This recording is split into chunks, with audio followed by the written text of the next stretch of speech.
እስኪ ባካችሁ ለተመልካቾቻችን ራሳችሁን አስተዋውቁልን። እሺ ስሜ አቤል ጫላ ይባላል። በሀበጋር የተማሪዎች ጥያቄና መልስ ውድድር ዳኛ በመሆን እየሰራው እገኛለሁ። እሺ መቅደስ ተስፋማርያም እባላለሁ። የህግ ባለሙያ ነኝ። በሀበጋር ጥያቄና መልስ ላይ በዳኝነት እያገለገልኩ እገኛለሁ። እሺ አመሰግናለሁ። የምዕራፍ 2 የሀበጋር የተማሪዎች ጥያቄና መልስ ውድድርን ከዳኝነት ወንበር ላይ ሆናችሁ ስታዩት የተወዳዳሪዎቹን ዝግጁነትና ምላሽ የመስጠት ፍጥነት እንዴት አገኛችሁት? እኔ በኩሌ በጣም የሚያስደንቅ ነው አግኝቼዋለሁ። ምክንያቱም ተማሪዎቹ ቅድመ ዝግጅት አድርገው ስለሚመጡ ጥያቄዎቹ ተነበው ሳያልቁ ለመመለስ የሚያሳዩት ጉጉት ይሄንን ያመለክታል። እሺ የተማሪዎቹ ኢነርጂ በጣም ነው ደስ የሚለው። በጣም ብቃት ያላቸው ልጆች ናቸው። በጣም ደግሞ የሚያስገርመኝ ልክ በዳኝነት ወንበር ላይ ስናያቸው በአጭር ጊዜ ውስጥ ረጅምን መልስ የሚሰጣቸው ሰከንድ አጭር ነው ለመመለስ የሚያደርጉበትና መልሰውም ስናገኛቸው በጣም የሚገርም አቅም አላቸውና ይሄ ያስደንቀኛል። አመሰግናለሁ። ውድ አድማጭ ተመልካቾቻችን እንጠይቅ እንመልስ እንወቅ በሚል መርህ ቃል የሚዘጋጀው ሀበጋር የተማሪዎች የጥያቄና መልስ ውድድር ምዕራፍ 2 እነሆ ደምቆ ቀጥሏል። ሀበጋር የተማሪዎች የጥያቄና መልስ ውድድር በፕሮጀክት ሪሰርችና የጥናት ማዕከል ዋና አዘጋጅነት ከአብርሆት ቤተ መጻሕፍት ጋር በመተባበር ዘወትር ቅዳሜ ከቀኑ 11 ሰዓት ላይ በኢቢሲ የመዝናኛ ቻናል ወደ እናንተ የሚቀርብላችሁ ሳምንታዊ የቴሌቪዥን ፕሮግራም ነው።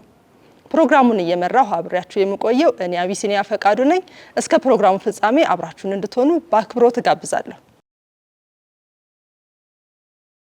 ውድ ታዳሚዎቻችን፣ ዳኞቻችን እንዲሁም ተወዳዳሪዎቻችን ወደ ሀበጋር የተማሪዎች የጥያቄና መልስ ውድድር እንኳን ደህና መጣችሁ። ዛሬም እንደተለመደው አዳዲስ ተወዳዳሪዎችን ይዘንላችሁ ቀርበናል። ተወዳዳሪዎቹ ራሳቸውን እንዲያስተዋውቁ በማድረግ ጥያቄያችን የምንጀምር ይሆናል። ከቡድን 1 እንጀምራለን። ራሳችሁን እባካችሁ አስተዋውቁ። እሺ ሳዳ ሁሴን ሁለተኛ ዓመት የህግ ተማሪ ከአዲስ አበባ ዩኒቨርሲቲ። እሺ የማነ ፀሐየ በሜዲሲን 3ኛ ዓመት ተማሪ አዲስ አበባ ዩኒቨርሲቲ። እናመሰግናለን። ቡድን 2 ራሳችሁን እባካችሁ አስተዋውቁልን። ወይቢ ጌታሁን ከአዲስ አበባ ዩኒቨርሲቲ ሁለተኛ ዓመት የህግ ተማሪ። እሺ ሙሉቀን መስፍን ከኮተቤ ዩኒቨርሲቲ 4ኛ ዓመት አማርኛና ስነ ጽሁፍ ተማሪ። እናመሰግናለን። እስኪ ለሁለቱም ቡድን መልካም ምኞታችን በመግለጽ ወደ ጥያቄያችን እንለፍ። እንደሚታወቀው ሀበጋር የተማሪዎች የጥያቄና መልስ ውድድር 5 ዙሮች አሉት። እያንዳንዱ ዙር የራሱ የሆነ ደንብ አለው። ስለዚህ የዙር 1ን ደንብ ሰምተን ካፍታ ቆይታ በኋላ መልሰን እንገናኛለን። ዙር 1 በዚህ ዙር እያንዳንዱ ቡድን በ30 ሰከንድ ውስጥ የሚመልሱት 5 ጥያቄ ይቀርብላቸዋል። ትክክለኛ መልስ መስጠት 10 ነጥብና የ400 ብር ሽልማት ያስገኛል። ጥያቄው በትክክል ካልተመለሰ ለቀጣዩ ቡድን እድሉ ይሰጣል። እድሉ የተሰጠው ቡድን በ15 ሰከንድ ውስጥ ትክክለኛውን መልስ ካገኘ 5 ነጥብና 200 ብር ሽልማት ያገኛል። ስለዚህ በቀጥታ ወደ ዙር 1 ጥያቄዎች የምናልፍ ይሆናል። ዙር 1 ጥያቄ ቁጥር 1 ለቡድን 1 ዝግጁ ናችሁ? በዓለም አቀፍ ደረጃ እውቅና ያገኙ ሰብአዊ መብቶችንና መሰረታዊ ነፃነቶችን ለማስጠበቅ ለሚሰሩ የሰብአዊ መብት ተሟጋቾች ጥበቃ ለመስጠት በተባበሩት መንግስታት እንደ አውሮፓውያን አቆጣጠር በ1998 የወጣው መግለጫ ምን በመባል ይታወቃል?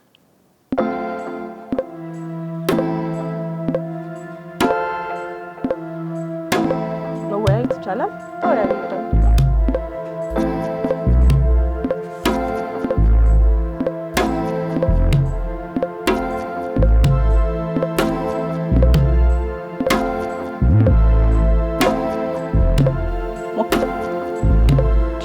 የቪክቶሪያ ስምምነት።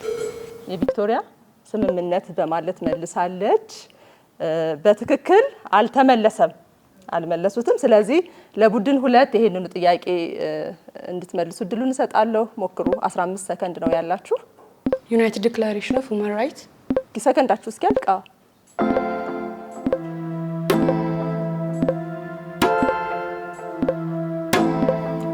ሰዓት አልቋል። በዓለም አቀፍ ደረጃ እውቅና ያገኙ ሰብአዊ መብቶችንና መሰረታዊ ነፃነቶችን ለማስጠበቅ ለሚሰሩ የሰብአዊ መብት ተሟጋቾች ጥበቃ ለመስጠት በተባበሩት መንግስታት እንደ አውሮፓውያን አቆጣጠር በ1998 የወጣው መግለጫ የሰብአዊ መብት ተሟጋቾች መግለጫ ተብሎ ይታወቃል? ጥያቄ ቁጥር 2 ለቡድን 2 በሰብአዊ መብት ተሟጋቾች መግለጫ መሰረት ለሰብአዊ መብቶች መከበርና መጠበቅ ኃላፊነት ያለባቸው የማህበረሰብ ክፍሎች እነማን ናቸው?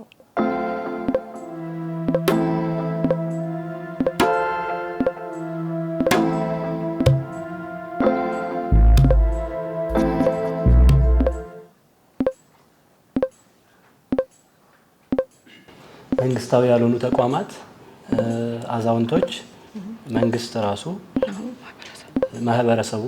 መልሱን በትክክል መልሰውታል። ሞራል በሰብአዊ መብት ተሟጋቾች መግለጫ መሰረት ለሰብአዊ መብቶች መከበርና መጠበቅ ኃላፊነት ያለባቸው የማህበረሰብ ክፍሎች እያንዳንዱ ሰው በተናጥልና ከሌሎች ጋር በመተባበር ሲሆን እንደዘረዘሩት መንግስታት፣ መንግስታዊ ያልሆኑ ድርጅቶች፣ የሲቪክ ማህበረሰብ፣ እያንዳንዱ ግለሰብ ኃላፊነት አለበት። ያው በትክክል መልሰዋል። ጥያቄ ቁጥር 3 ቡድን 1 እንደ አንድ የሰብአዊ መብት ተሟጋች በኢትዮጵያ ውስጥ ከሴቶች መብት መከበርና መጠበቅ ጋር በተያያዘ ምን አይነት ሚና መጫወት ትችላላችሁ? ሁለቱን ጥቀሱ። ሰዓታችሁን ተጠቀሙ። አንደኛ ሴቶች ላይ ያለው አሰራሮች ሲፈጸሙ ስናይ እነሱን መከላከል፣ እንደዚህም ደግሞ ለሚመለከተው አካል ማሳወቅ። ሁለተኛ ደግሞ ሴቶች ላይ የሚፈጸሙ ጥቃቶች ላይ አዌርነስ መፍጠር። በትክክል መልሰዋል። ሞራል እንደ አንድ የሰብአዊ መብት ተሟጋች በኢትዮጵያ ውስጥ ከሴቶች መብት መከበርና መጠበቅ ጋር በተያያዘ ምን ሚና መጫወት ትችላላችሁ ነው? ሰላማዊ በሆነ መንገድ አንደኛ በጾታ ላይ የተመሰረተ ጥቃትን መከላከል፣ ሁለተኛ ለሴቶች እኩልነት መረጋገጥ መስራት፣ ሶስተኛ ጥቃት ለደረሰባቸው ሴቶች የህግ ወይም ማህበራዊ ድጋፍ መስጠት ወይም እንዲያገኙ ማስቻል ወዘተ። እነዚህ መልስ ናቸው። በትክክል ተመልሷል። ጥያቄ ቁጥር 4 ቡድን 2 እንደ አንድ የሰብአዊ መብት ተሟጋች በኢትዮጵያ ለሴቶች እኩልነት መረጋገጥ ትኩረት ሰጥታችሁ የምትሰሩበት ጉዳይ ምንድን ነው? 2 ተግባራት ጥቀሱ።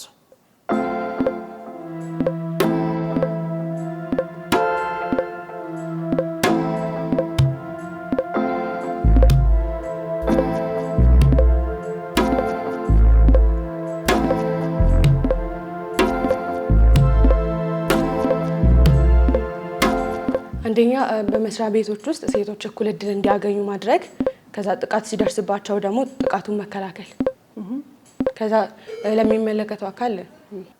ሰዓት አልቋል።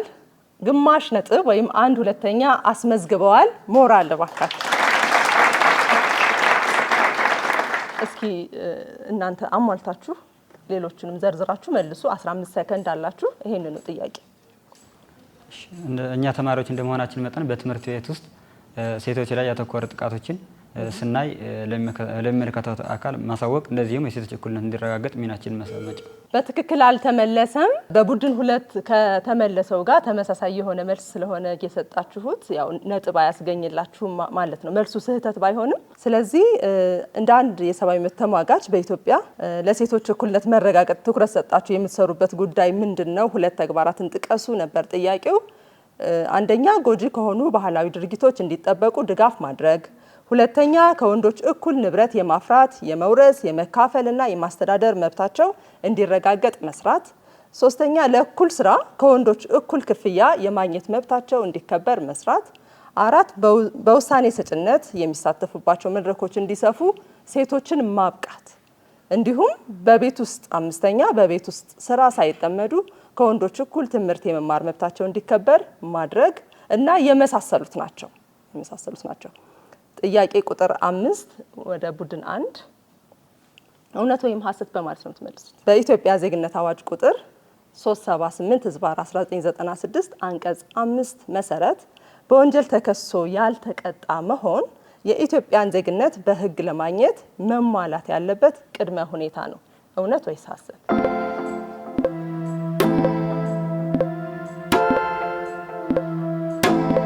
ሰዓታችሁን እየተጠቀማችሁ። ሐሰት በማለት መልሰዋል። በትክክል ተመልሷል። በኢትዮጵያ የዜግነት አዋጅ ቁጥር 378 ዝባር 1996 አንቀጽ 5 መሰረት የኢትዮጵያን ዜግነት በሕግ ለማግኘት መሟላት ያለባቸው ቅድመ ሁኔታዎች አንደኛ ከሀገሪቱ ብሔር ብሔረሰቦች ቋንቋዎች በአንዱ መግባባት መቻል፣ ሁለተኛ ራሱና ቤተሰቡን ለማስተዳደር የሚያስችል ሕጋዊ የገቢ ምንጭ ያለው መሆንና ሶስተኛ መልካም ስነ ምግባር ያለው መሆን ናቸው። ስለዚህ በሕጉ ላይ እንደዚህ የሚል ስላልተመለከተ ሐሰት ብለዋል። በትክክል መልሰዋል። ሙሉጌታና ውቢ ዝግጁ ናችሁ? እሺ። ጥያቄ ቁጥር 6 እውነት ወይም ሐሰት በማለት ነው የምትመልሱት። የዳኞች የስራ ዋስትና በሕግ ጥበቃ የተሰጠው መሆኑ ለዳኝነት ነፃነት መከበር አንዱ ቅድመ ሁኔታ ነው። እውነት ወይስ ሐሰት?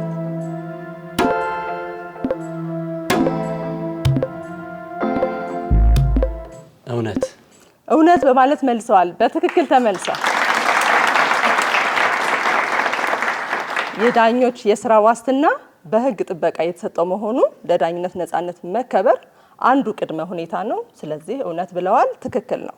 ቡድን 1 የማንና ሰዓዳ ዝግጁ ናችሁ? እሺ። ጥያቄ ቁጥር 7 አንድ ህገ መንግስት ተጽፎ ነገር ግን የይስሙላ ወይም ኖሚናል የሆነ ወይም ተጽፎ ተግባር ላይ የዋለ ወይም ኖርማቲቭ ሊሆን ይችላል። አንድ ህገ መንግስት ውጤታማ ወይም ለስም የተጻፈ መሆኑ የሚወሰነው በምንድን ነው?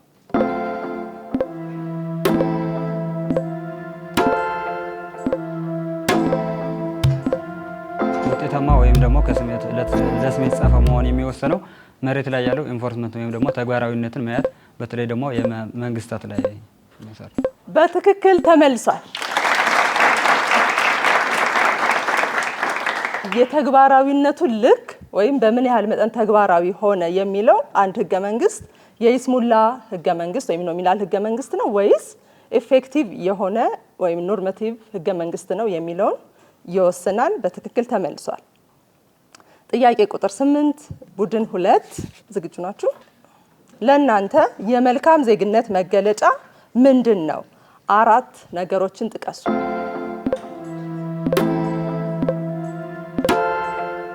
እሺ ዘርዝሩ። አንደኛ ህገ መንግስትን ማክበር፣ ለህግ ተገዥ መሆን ማለት ነው። ሁለተኛ ታላላቆቻችንን ወይም አዛውንቶችን ማክበር። ሶስተኛ በማህበረሰብ ውስጥ ንቁ ተሳታፊ መሆን። አራተኛ ለመንግስት አዋጆች ተገዥ መሆን። በትክክል ተመልሷል። የመልካም ዜግነት መገለጫዎች ምንድናቸው? ለእናንተ 4 ነገሮችን ጥቀሱ ተብለዋል። 4 ዘርዝረዋል። ሌሎችም አሉ። እኔ ሙሉ ለማንበብ ያህል ሁሉን ማቅረብ አይቻልም። በእርግጥ ግን የተወሰኑትን ለመጨመር ህግን ማክበር፣ በህግ የበላይነት ማመን፣ የሌሎች ሰዎችን መብት ማክበር፣ ልዩነት ቢኖርም የሌሎችን ሀሳብ ማዳመጥና ማክበር፣ ለህዝባዊ ጉዳዮች ትኩረት መስጠት፣ ከሌሎች ጋር በሰላም መኖር፣ ሲቪክ ተሳትፎ ማድረግ እንዲሁም ሀገርንና ባንዲራን ማክበር ናቸው። በትክክል ተመልሷል። ጥያቄ ቁጥር 9 ይህ በስክሪናችሁ ላይ የምትመለከቱት ተቋም ማን ነው ወይም የማን ነው? የት ይገኛል?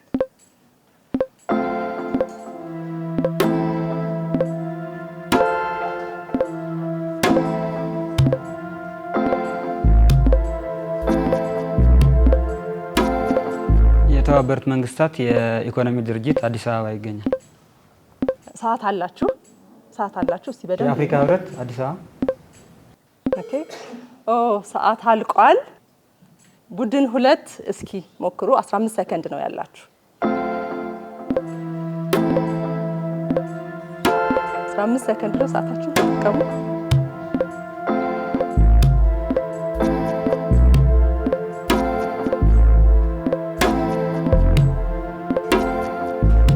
አልተመለሰም። ይህ የምታዩት ተቋም ኒውዮርክ የሚገኘው የተባበሩት መንግስታት ድርጅት ዋና ጽህፈት ቤት ነው። ጥያቄ ቁጥር 10 ቡድን 2 በስክሪናችሁ ላይ የምታዩት ምስል የምን አርማ ነው? WHO ወይ ደግሞ የዓለም ጤና ድርጅት። በትክክል ተመልሷል። WHO ወይም የዓለም የጤና ድርጅት አርማ ነው። እንግዲህ የዙር 1 የጥያቄና መልስ ውድድራችን ያያችሁትን ይመስል ነበረ። እንግዲህ ከዳኞቻችን ውጤታችን ይዘን እስከምንመለስ ድረስ ካፍታ ቆይታ በኋላ የምንመለስ ይሆናል። ተወዳዳሪዎቻችን እንዲሁም ታዳሚዎቻችን የዙር 1 ውጤት እጃችን ላይ ደርሷል። በዚህም መሰረት ቡድን 1 30 ነጥብ አስመዝግበዋል። ቡድን 2 45 ነጥብ አስመዝግበዋል።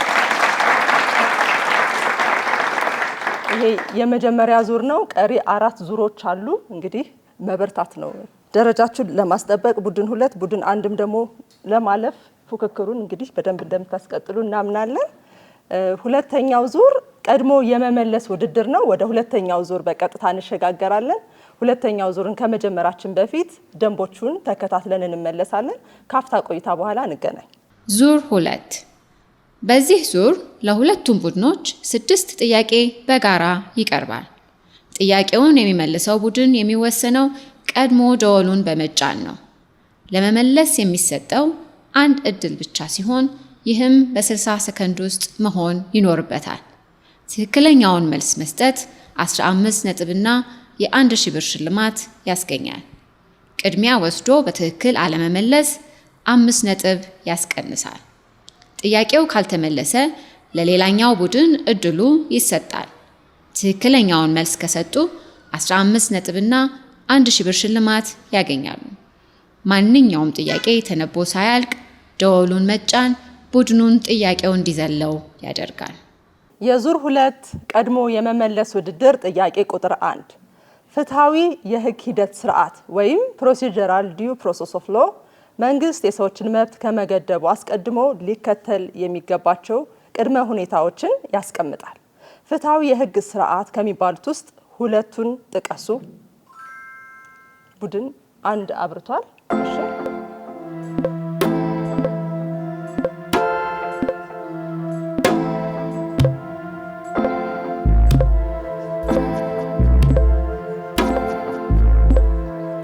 ፍትሃዊ የህግ ሂደት ስርዓት ወይም ዲዩ ፕሮሰስ ኦፍ ሎ የሚባሉት እነማን እንደሆኑ አስባችሁ 2 ጥቀሱ ነው ጥያቄው።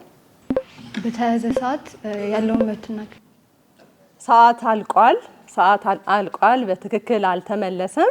ፍትሃዊ የህግ ሂደት ስርዓት ከሚባሉት ውስጥ 2ቱን ጥቀሱ ነው የተባሉት። በትክክል አልተመለሰም።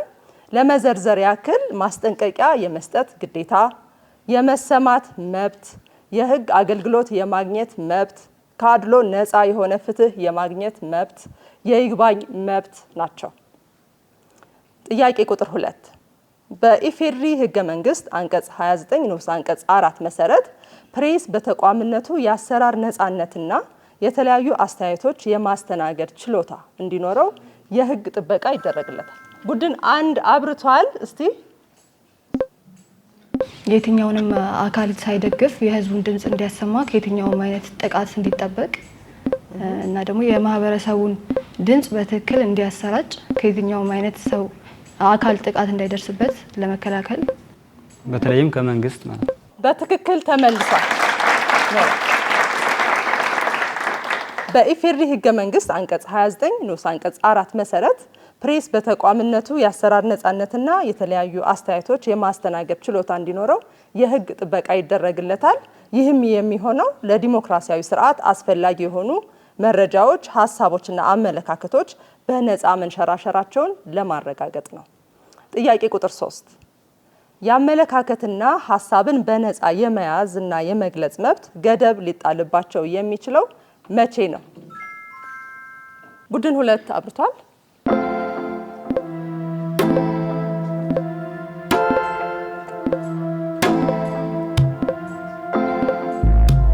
ሀሳብን በነፃ የመያዝ መብት ገደብ የሚጣልበት መቼ ነው?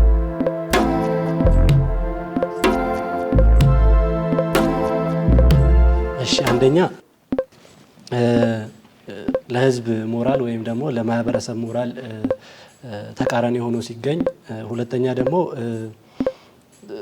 ብሔርን ወይም ደግሞ ማህበረሰብ ነክ የሆኑ ጉዳዮች፣ ድርጊቶች፣ ወንጀሎች ተፈጽመዋል ከሆነ ኢትኒሲቲን የሚነካ ጉዳይ ተፈጽሟል ከሆነ እሱን ለማስፈን ሰላምን ለማስፈን ግዴታ ይጣልበታል ማለት ነው። ከዛም ደግሞ ከህገ መንግስት ተቃራኒ የሆኑ ነገሮች ሲሆኑ እና የህግን በላይነትን ለማስከበር ማያስችል አይነት ነገሮች ሲኖሩ ግማሽ ነጥብ ተሰጥቷቸዋል። ሞራል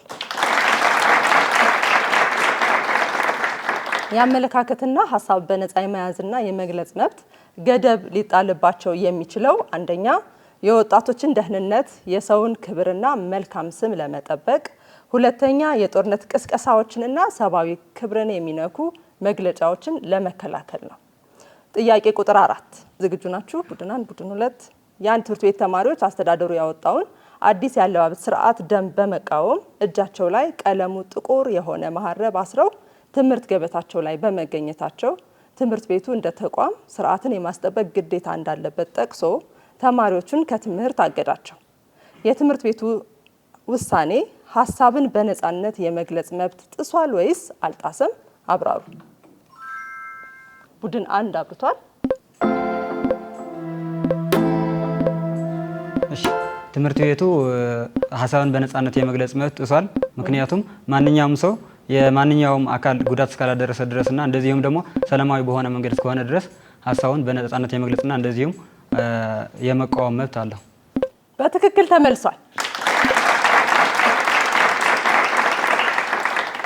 ትምህርት ቤቱ ይሄን መብት ጥሷል። ምክንያቱም እነሱም እንዳሉት ተቃውሞ በትምህርት አሰጣጡ ሂደት ላይ ያስከተለው ረብሻ ወይም ተጽዕኖ ስለሌለ ሰላማዊ ስለሆነ በዚህ ምክንያት በትክክል ተመልሷል። ጥያቄ ቁጥር 5 በኢፌዴሪ ህገ መንግስት አንቀጽ 20 መሰረት የተከሰሱ ሰዎች ክስ ከቀረበባቸው በኋላ ተገቢ በሆነ አጭር ጊዜ ውስጥ በመደበኛ ፍርድ ቤት ለህዝብ ግልጽ በሆነ ችሎት የሚሰሙት ለምንድን ነው? 2 ምክንያቶችን ጥቀሱ። ቡድን 1 አብርቷል።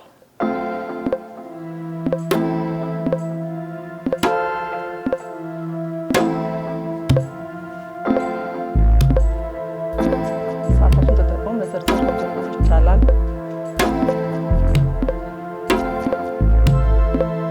ለህዝብ ግልጽ በሆነ ችሎት የሚሰሙት ለምንድን ነው? አንደኛው ምክንያት በህገ መንግስቱ የተሰጣቸው መብት ስለሆነ መብታቸውን ይጠቀማሉ። ሁለተኛ ደግሞ ፍትህ የማግኘት መብት አላቸው። ፍትህ ለማግኘት ደግሞ ፍርድ ቤት ሄደው ውሳኔ ያገኛሉ። የራስ ድምፅ በነፃነት ወይም ደግሞ ነፃ በሆነ በህዝብ ፊት የመዳኘት በህገ መንግስት መሰረት መብት ስለተቀመጠ ነፃነታቸው እንዳይጋፉ ለምን ይላል? ምክንያቱም እኮ ለምን የሚሆነው ዝግ ላይ ከሆነ የተለያዩ አካላዊ ጥቃት ደርሶባቸው እንዲገደዱ ሊደረጉ ስለሚችሉ። በትክክል አልተመለሰም። በኢፌዴሪ ህገ መንግስት አንቀጽ 20 መሰረት የተከሰሱ ሰዎች ክስ ከቀረባቸው በኋላ ተገቢ በሆነ አጭር ጊዜ ውስጥ በመደበኛ ፍርድ ቤት ለህዝብ ግልጽ በሆነ ችሎት የሚሰሙበት ምክንያት አንደኛ ግልጽነትና ተጠያቂነትን ለማስፈን ነው። ይሄም የዳኞችን፣ የአቃቢያነ ህግን እንዲሁም የአስፈጻሚ አካላትን። ሁለተኛ ህዝብ በህግ የበላይነት ያለውን እምነት ለማጠናከር ነው። ሶስተኛ ለሌሎች አስተማሪ እንዲሆን ነው። ጥያቄ ቁጥር 6 ዳሽ ሰራተኞች ከአሰሪዎቻቸውና ጥቅማቸውን ከሚነኩ ሌሎች ድርጅቶች ጋር ለመደራደር የሚያስችሉ ህጋዊ ተቋማት ናቸው። ቡድን 2 አንብቤ ሳልጨርስ ስላበራችሁ እድሉ በቀጥታ ወደ ቡድን 1 የሚሄድ ነው የሚሆነው።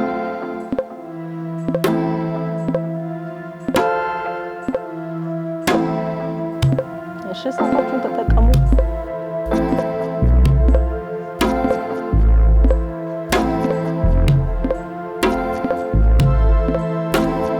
የተመካከራችሁትን ለእኛም ማጋሩን።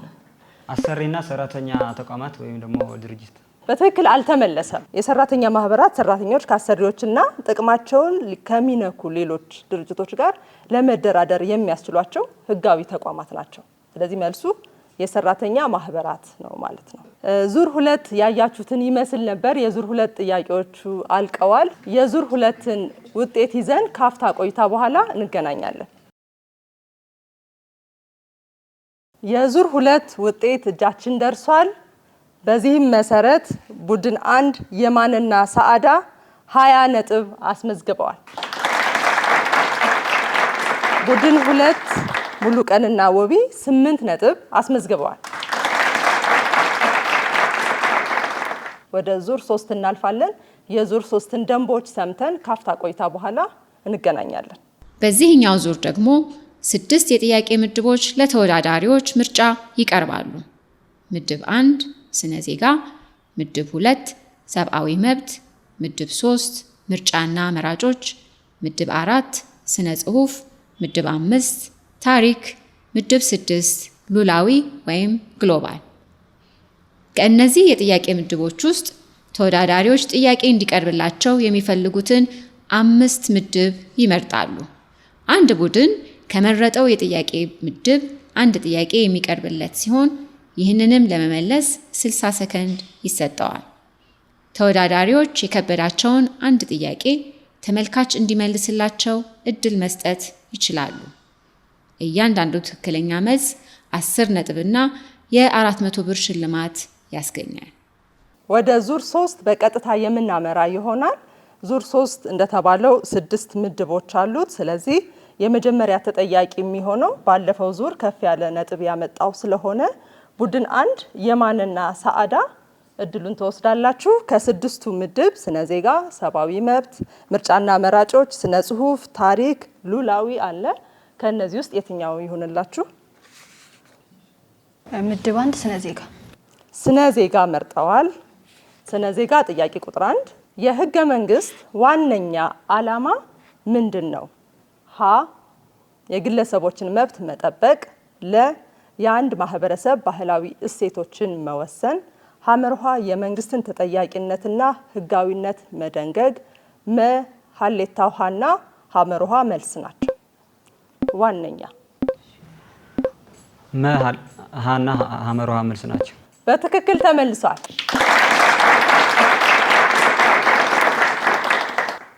የህገ መንግስት ዋነኛ ዓላማ እንደተባለው ሀ የግለሰቦችን መብት መጠበቅ ነው። እንዲሁም ሐመርሃ የመንግስትን ተጠያቂነትና ህጋዊነትን መደንገግ ነው ማለት ነው። እሺ ቡድን 1 የማንና ሰዓዳ ስነ ዜጋ መርጣችኋል። ከቀሪዎቹ 5ቶቹ ደግሞ እስኪ የትኛው ይሆንላችሁ? ምድብ 2 ሰብአዊ መብት።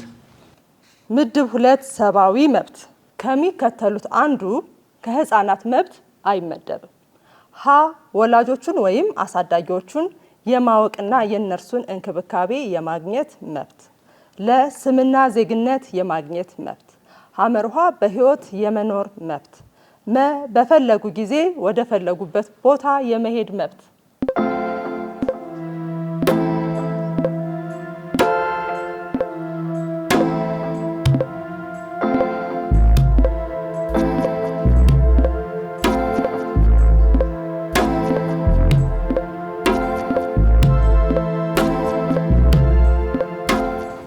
በፈለጉ ጊዜ ወደ ፈለጉበት ቦታ የመሄድ መብት።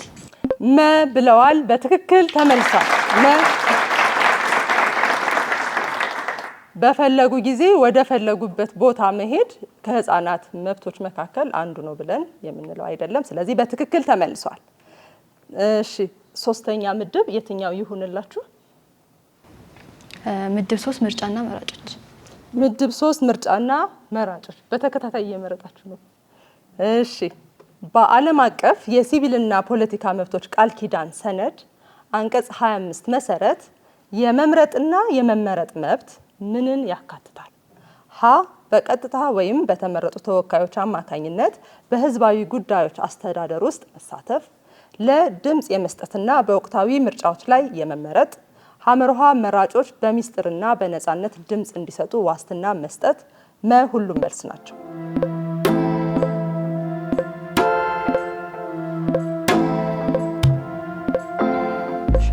ሁሉም መልስ ናቸው። ሁሉም መልስ ናቸው። በትክክል ተመልሷል።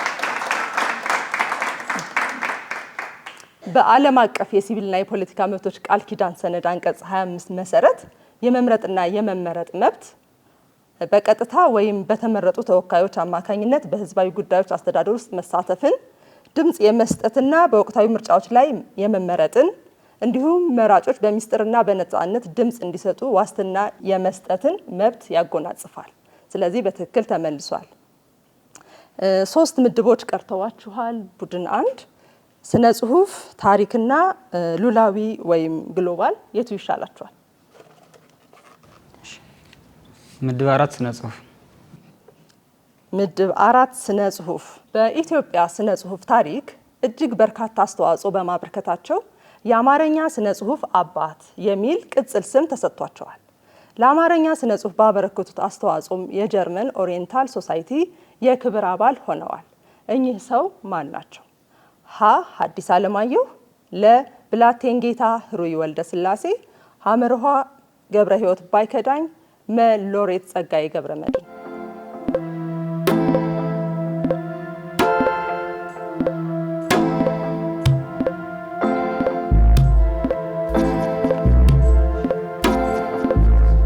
ለብላቴንጌታ ህሩይ ወልደ ስላሴ። በትክክል ተመልሷል። በኢትዮጵያ ስነ ጽሁፍ ታሪክ እጅግ በርካታ አስተዋጽኦ በማበርከታቸው የአማርኛ ስነ ጽሁፍ አባት የሚል ቅጽል ስያሜ የተሰጣቸው እንዲሁም የጀርመን ኦሪየንታል ሶሳይቲ የክብር አባል የሆኑት ብላቴንጌታ ህሩይ ወልደ ስላሴ ናቸው። በትክክል ተመልሷል። የማንና ሰዓዳ ሁለት ምድብ አላችሁ። ታሪክ አለ፣ ሉላዊ አለ። የትኛው ይሁን? ምድብ 6 ሉላዊ። ምድብ 6 ሉላዊ። የሰውነት አካል ምን ያህሉ ውሃ ነው?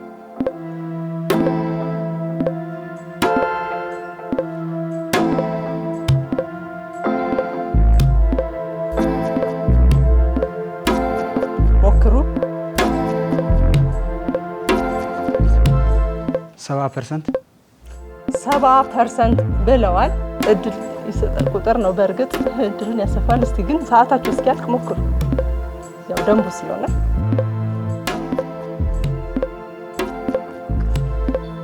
65%። አይደለም። አንድ እድል።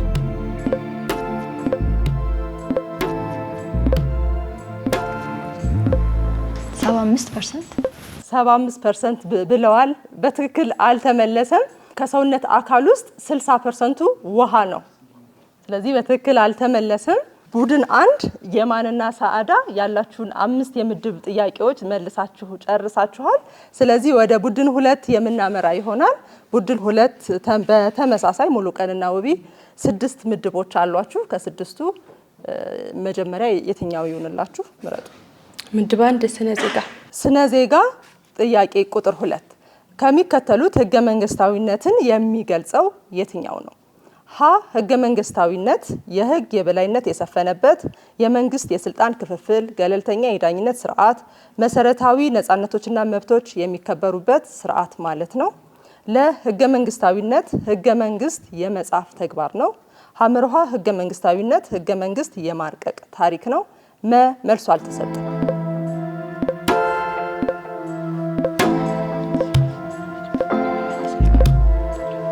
መልሱ ሀ ህገ መንግስታዊነት የህግ የበላይነት የሰፈነበት የመንግስት የስልጣን ክፍፍል፣ ገለልተኛ የዳኝነት ስርዓት፣ መሰረታዊ ነጻነቶችና መብቶች የሚከበሩበት ስርዓት ማለት ነው። በትክክል ተመልሷል። ወቢ እንደገለጸችው ህገ መንግስታዊነት ማለት የህግ የበላይነት የሰፈነበት የመንግስት የስልጣን ክፍፍል፣ ገለልተኛ የዳኝነት ስርዓት፣ መሰረታዊ ነጻነቶችና መብቶች የሚከበሩበት ስርዓት ማለት ነው። እሺ 5 ምድቦች አሏችሁ። ቀጥሎ የትኛው ይሁንላችሁ? ምርጫና መራጮች። ምርጫና መራጮች ጥያቄ ቁጥር 2 የሚከተሉት በኢትዮጵያ የምርጫ የፖለቲካ ፓርቲዎች ምዝገባና የምርጫ ስነ ምግባር አዋጅ ቁጥር 1162 2011 አንቀጽ 46 ንዑስ አንቀጽ 1 መሰረት የምርጫ ውድድር እንቅስቃሴ የተከለከለባቸው ቦታዎች ናቸው። ሀ የድጋፍ ስብሰባዎች ወይም ሰላማዊ ሰልፎች የተጠሩባቸው ቦታዎች፣ ለ የመንግስት የመገናኛ ብዙሃን የአየር ሰዓቶች፣ ሐመርኋ ቤተክርስቲያኖችና መስጊዶች፣ መ ከመደበኛ የስራ ሰዓት ውጭ የመንግስትና የህዝብ ተቋማት ስራቸውን የሚያከናውኑባቸው ቦታዎች።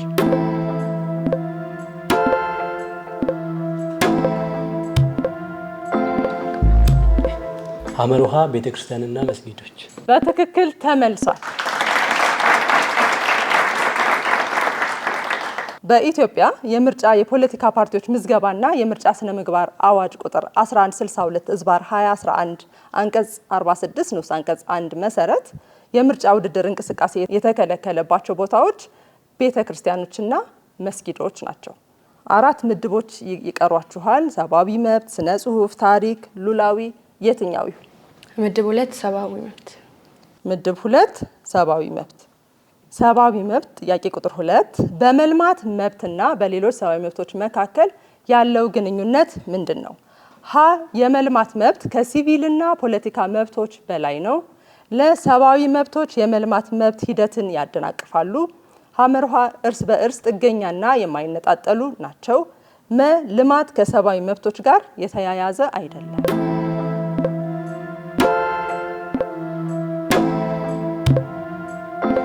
ሐመርሃ እርስ በእርስ ጥገኛና የማይነጣጠሉ ናቸው። ሐመርሃ እርስ በእርስ ጥገኛና የማይነጣጠሉ ናቸው። በትክክል ተመልሷል። በመልማት መብትና በሌሎች ሰብአዊ መብቶች መካከል ያለው ግንኙነት ምንድነው ነው ጥያቄው። መልሱ እርስ በርስ ጥገኛና የማይነጣጠሉ ናቸው። በመሰረቱ ይሄ የሁሉም ሰብአዊ መብቶች ባህሪ ነው። የሰብአዊ መብቶች እርስ በርስ ሁሉም የማይነጣጠሉ ኢንሰፓረብል ናቸው፣ ወይም እርስ በርሳቸው የተያያዙ እርስ በርስ ጥገኛ የሆኑ ናቸው። ቡድን 2 3 ምድቦች ይቀሯቸዋል። ስነ ጽሁፍ፣ ታሪክ፣ ሉላዊ። የትኛው ይሁን? ሉላዊ። ሉላዊ። ጥያቄ ቁጥር 2 ሉላዊ ነገሮችን ወደ መሬት የሚጎትተው ኃይል ምን ይባላል? ሎ ኦፍ ግራቪቲ ወይም የመሬት ስበት ኃይል። የመሬት ስበት ኃይል በትክክል ተመልሷል። ያው ነገሮችን ወደ መሬት የሚጎትተው ኃይል የመሬት ስበት ይባላል። አንድ ጥያቄ ነው የሚቀራችሁ። የአንድ ምድብ ጥያቄ ስነ ጽሁፍ ወይም ታሪክ የትኛው ይሁን? ስነ ጽሁፍ። ስነ ጽሁፍ። ምድብ 4 ስነ ጽሁፍ ጥያቄ ቁጥር 2 ምሳሌያዊ አነጋገር ነው። ምሳሌያዊ አነጋገሩን አሟሉ። ድመት መንኩሳ ዳሽ።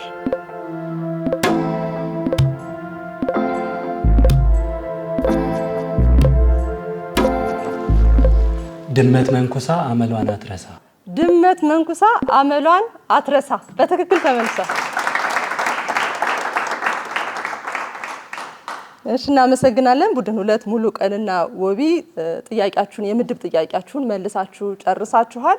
የዙር 3ን ውጤት ይዘን ካፍታ ቆይታ በኋላ እንገናኛለን። የዙር 3 ውጤት እጃችን ላይ ደርሷል። ዙር 3ን ውጤቱን እገልጻለሁ። በዚህም መሰረት በዙር 3 ቡድን 1 40 ነጥብ አስመዝግበዋል። ቡድን 2 50 ነጥብ አስመዝግበዋል። ፉክክሩ በጣም እንደቀጠለ ነው። ዙር 1 ላይ የነበረው ውጤት በዙር 2 ተቀይሮ ነበር። የዙር 2 ደግሞ ዙር 3 ላይ ተቀይሮ አይተናል። አሁንም ቀሪ 2 ዙሮች አሉት ውድድሩ። ስለዚህ ዙር 4 እና ዙር 5 ላይ ደግሞ የሚሆነውን የምናይ ይሆናል። ለሁለቱም ተወዳዳሪዎቻችን እስኪ መልካም ምኞት እንግለጽ።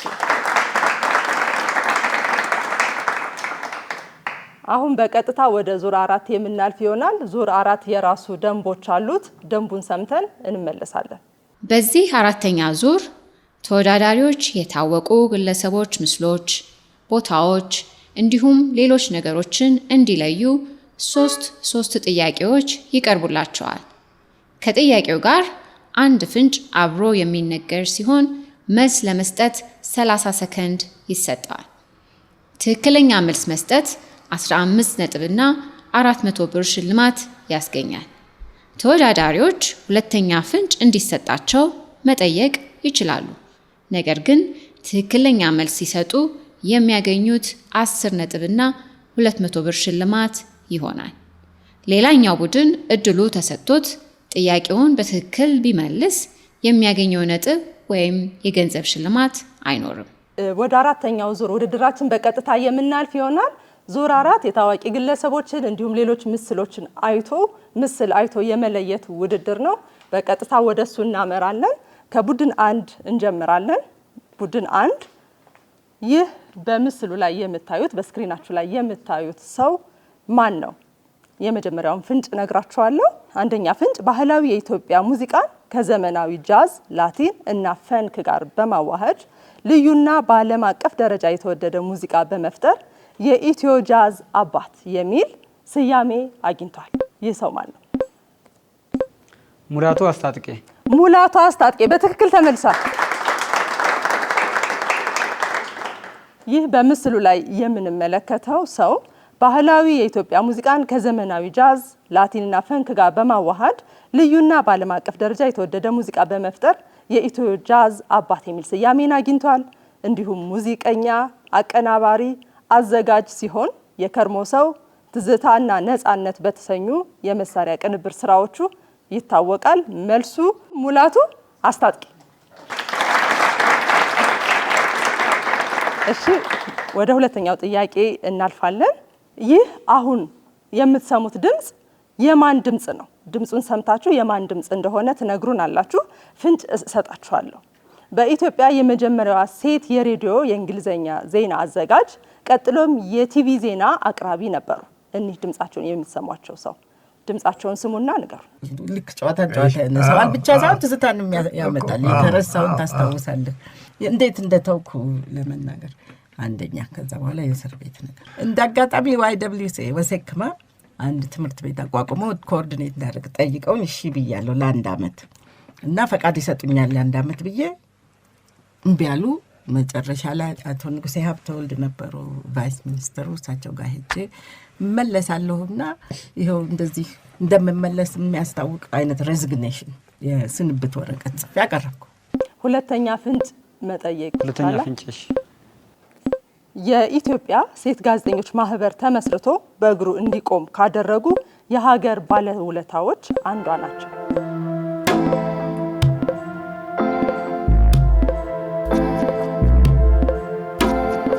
ወይዘሮ ትምኒት ወይዘሮ ትምኒት አይደለም፣ በትክክል አልተመለሰም። ቡድን 2 ነጥብ ባያስገኝም ጭብጨባ ያስገኛል ተብሏል። ስለዚህ መሞከር ትችላላችሁ። አላወቃችኋቸው። እኚህ ሰው ጋዜጠኛ ኢሌኒ መኩሪያ ይባላሉ። ጋዜጠኛ ኢሌኒ መኩሪያ በኢትዮጵያ የመጀመሪያዋ ሴት የሬዲዮ የእንግሊዝኛ ዜና አዘጋጅ፣ ቀጥሎም የዜና ቲቪ አቅራቢ ነበሩ። የኢትዮጵያ ሴት ጋዜጠኞች ማህበር ተመስርቶ በእግሩ እንዲቆም ካደረጉ የሀገር ባለውለታዎችም አንዷ ነበሩ። ሶስተኛና የመጨረሻ ጥያቄ ይኖራችኋል። እኚህ ሰው በምስሉ ላይ የምታዩቸው ስክሪኑ ላይ የምታዩቸው ሰው ማን ናቸው? አንድ ፍንጭ እሰጣችኋለሁ። በመካከለኛው ምስራቅ በፖለቲካና በሃይማኖት ከፍተኛ ተጽዕኖ ፈጣሪነታቸው ይታወቃሉ። አያቶላህ አሊ ካሜኒ። አያቶላህ አሊ ካሜኒ በትክክል ተመልሷል።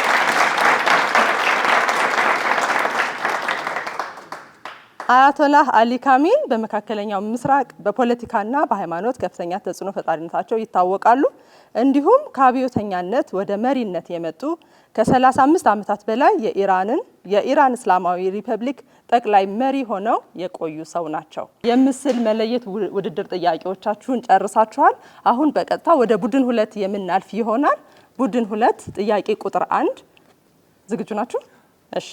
እኚህ በምስሉ ላይ የምትመለከቷቸው ሰው ማን ናቸው ወይም ማን ናት? አንድ ፍንጭ ሰጣለሁ።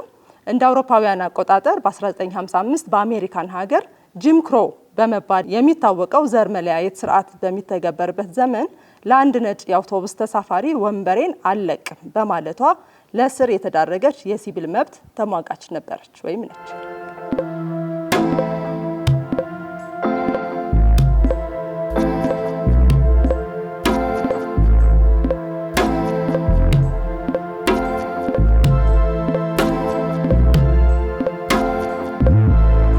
ሁለተኛ ፍንጭ መጠየቅ ይቻላል? ሁለተኛ ፍንጭ ይሰጥ። እሺ። መታሰሯን ተከትሎ ወንበሬን አልለቅም በማለቷ ለእስር ተዳርጋለች። መታሰሯን ተከትሎ ደግሞ በአሜሪካን ሀገር ከ1 ዓመት በላይ የዘለቀ ህዝባዊ ንቅናቄ የተካሄደ ሲሆን ይህ ክስተት ለዶክተር ማርቲን ሉተር ኪንግ ሀገራዊ ትኩረት ማግኘት መነሻ ሆኖ ነበር።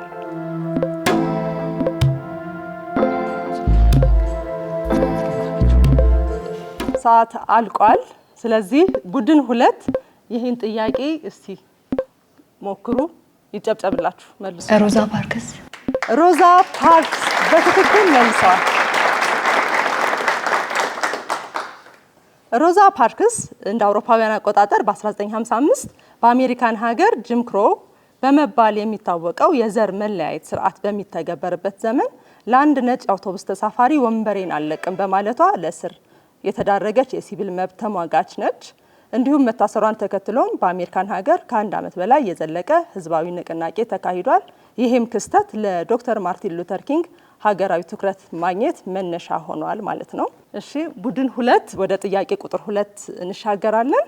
የዚህ ሙዚቃ መጠሪያ ምን ይባላል?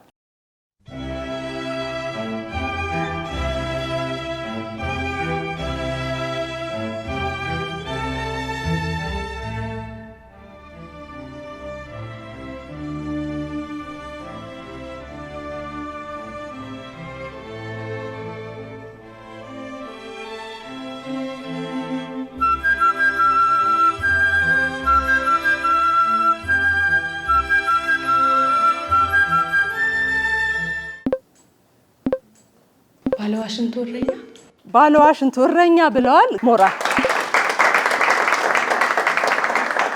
ባለዋሽንቱ እረኛ ይባላል። የሰማ ነው። ሶስተኛውና የመጨረሻ ጥያቄ ለቡድን 3 በምስሉ ላይ የምትመለከቱት ካርታ የምን ሀገር ካርታ ነው ወይም የት ሀገር ካርታ ነው? አንደኛ ፍንጭ አውሮፓ ውስጥ ይገኛል። ጣሊያን ብለው መልሰዋል። በትክክል ተመልሰዋል። ሶስተኛው ጥያቄ ይህ በምስሉ ላይ የምትመለከቱት ካርታ የምን ወይም የት ሀገር ካርታ ነው የሚል ነበር ጥያቄው። አውሮፓ ውስጥ ይገኛል ተብሏል። ይሄ ፍንጭ ተሰጥቷል። ሁለተኛው ፍንጭ በሜዲትራኒያን ባህር የተከበበ ነው። እንደምታዩት ይህ ሀገር ጣሊያን ነው ወይም ካርታው የጣሊያን ካርታ ነው ማለት ነው። በትክክል ተመልሷል። ዙር 4 የታዋቂ ሰዎችንና ሌሎች ምስሎችን እንዲሁም አይቶ እንዲሁም ድምጾችን ሰምቶ የመመለስ ውድድር ይሄን ይመስል ነበረ። በቀጥታ ወደ ዙር 5 ከማለፋችን በፊት የዙር 4ን ውጤት ሰምተን ካፍታ ቆይታ በኋላ የምንገናኝ ይሆናል።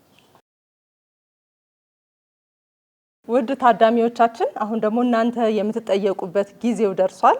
የዙር 4 ውጤት እስከሚደርስ ድረስ እናንተን የሚያሳትፉ ጥያቄዎችን ጠይቃችኋለሁ። የመጀመሪያው ጥያቄ በሰዓት አቅጣጫ ወይም ክሎክዋይዝ የምትሽከረከረው ብቸኛዋ ፕላኔት ማናት? እሺ ከፊት እኔ ስሜ ቦርሱማን አለሙ እባላለሁ። እኔ 3ኛ ዓመት የሕክምና ተማሪ ነኝ። ጥቁር አንበሳ ሬትሮግሬድ ሞሽን መልሱ ቬነስ መሰለኝ ፕላኔቱ። ቬነስ በትክክል ተመልሷል። በሰዓት አቅጣጫ ወይም ክሎክዋይዝ የምትሽከረከረው ብቸኛ ፕላኔት ቬነስ ነች። በትክክል ተመልሷል። እሺ ወደ ሁለተኛው ጥያቄ እናልፋለን። በአፍሪካ በቆዳ ስፋት አንደኛ የሆነችው ወይም ሰፊ የሆነችው ሀገር ማን ናት? ኦኬ በዚህ በኩል ሰጥቻለሁ። በዚህ ከዳር ስሜ ሳምሶን ገለው እባላለሁ። ከኢትዮጵያ ወጣቶች ፌዴሬሽን ነው የመጣሁት። ናይጄሪያ ብሏል። በትክክል አልተመለሰም። ከዳር የስ ስሜ ማክዳ ጌታቸው ይባላል። የመጣሁት ከአዲስ አበባ ዩኒቨርሲቲ ነው። መልሱ አልጄሪያ በትክክል ተመልሷል። ውድ አድማጭ ተመልካቾቻችን እንዲሁም ታዳሚዎቻችን የአራተኛ ዙር ውጤት እጃችን ደርሷል። በዚህም መሰረት አሳውቃለሁ። በአራተኛ ዙር ቡድን 1 30 ነጥብ አስቆጥረዋል። ቡድን 2ም በተመሳሳይ 30 ነጥብ አስቆጥረዋል። አሁን ወደ 5ኛውና የመጨረሻው ዙር ውድድር ደርሰናል። የዙር 5ንም ደንብ አድምጠን ተመልሰን ካፍታ ቆይታ በኋላ እንገናኛለን። በዚህ የመጨረሻና 5ኛ ዙር እያንዳንዱ ቡድን 2 ጥያቄ ይቀርብለታል። ተወዳዳሪዎች ስለ ጥያቄው ምንነት ከቡድናቸው አባል በእጅ ምልክት፣ በስዕል ወይም በቃል ከሚነገራቸው ፍንጭ በመነሳት መልስ ይሰጣሉ። አንድ ጥያቄ ለመመለስ 30 ሰከንድ ይኖረዋል። ትክክለኛ መልስ መስጠት 10 ነጥብና 400 ብር ሽልማት ያስገኛል። ዙር 5 በእጅ ምልክት የማስረዳትና የመመለስ ውድድር ቡድን 1 ቦታችሁን ያዙልን።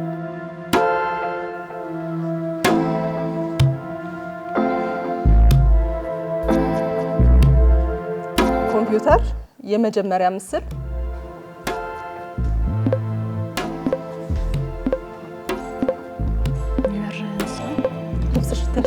የሚበር እንስሳ ነው። ፈረስ፣ አህያ፣ ካንጋሮ በትክክል ተመልሷል። ኮምፒውተር ምስል 2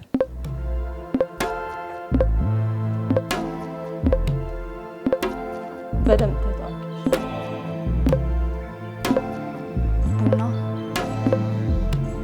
ቡና ማሽተት፣ ማፍላት፣ መቁላት። ቡና ሲቆላ ወይም የቡና ሽታ በትክክል ተመልሷል። እናመሰግናለን። ቡድን 1 ወደ ቦታችሁ መመለስ ትችላላችሁ። ጥያቄዎቻችሁን ጨርሳችኋል። እሺ፣ ቡድን 2 በተመሳሳይ በእጅ ምልክት የማስረዳት ውድድር ነው።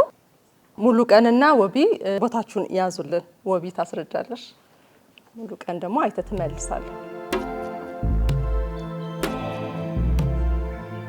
ስለ አንድ ኮምፒውተር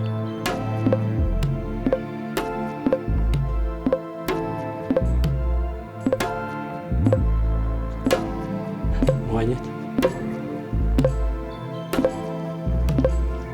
መዳ፣ አፍንጫ መሄድ፣ መብላት፣ መጋጥ፣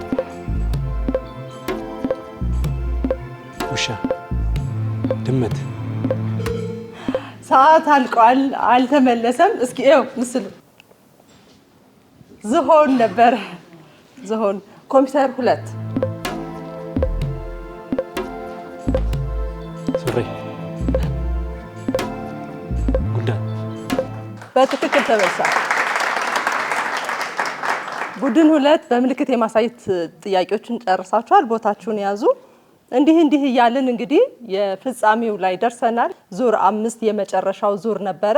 ውጤቱን ደግሞ ካፍታ ቆይታ በኋላ ይዘን የምንመለስ ይሆናል። የዙር 5 ውጤትን ይዘን ተመልሰናል።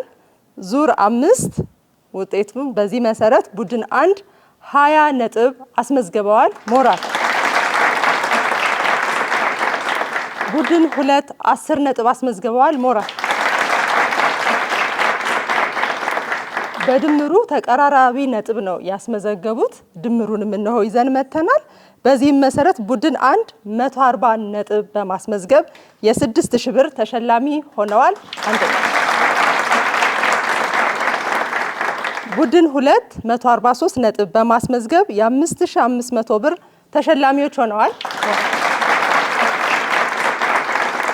በዚህም መሰረት የዕለቱ ውድድር አሸናፊዎች ቡድን 2 143 ነጥብ በማስመዝገብ አሸናፊዎች ሆነዋል ማለት ነው። ሞራል።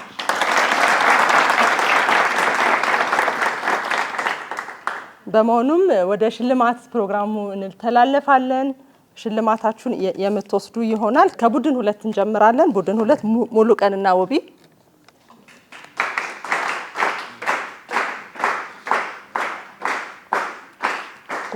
ጥሩ ነበር። ቡድን 1 የማንና ሰዓዳ።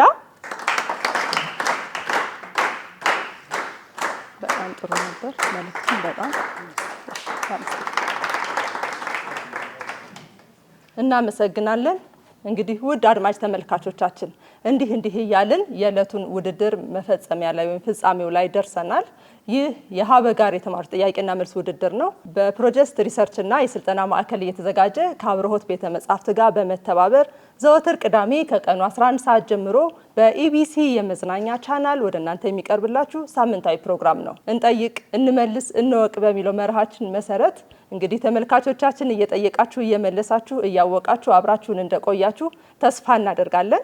ፕሮግራሙን እየመራው አብሬያችሁ የቆየሁት እኔ አቢሲኒያ ፈቃዱ ነበርኩኝ።